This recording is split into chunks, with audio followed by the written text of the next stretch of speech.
దేవుడట నిలబడి వస్తున్న ప్రతి ఒక్కరికి 2 అరటిపళ్ళు వాళ్ళకి ఇస్తున్నాడట. అది చూసిన జనం అంతా కూడా పెద్ద లైన్ లో నిలబడ్డారట.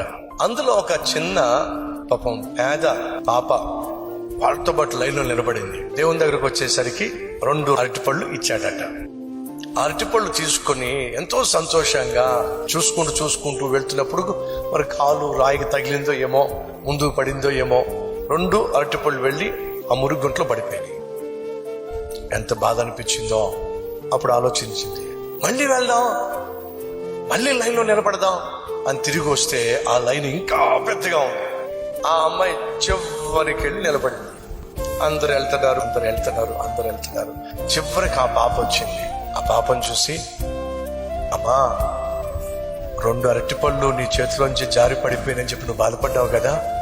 అవును ప్రభువా, నీకెలా తెలుసు? అలా జారి పడే విధంగా చేసింది నేనే.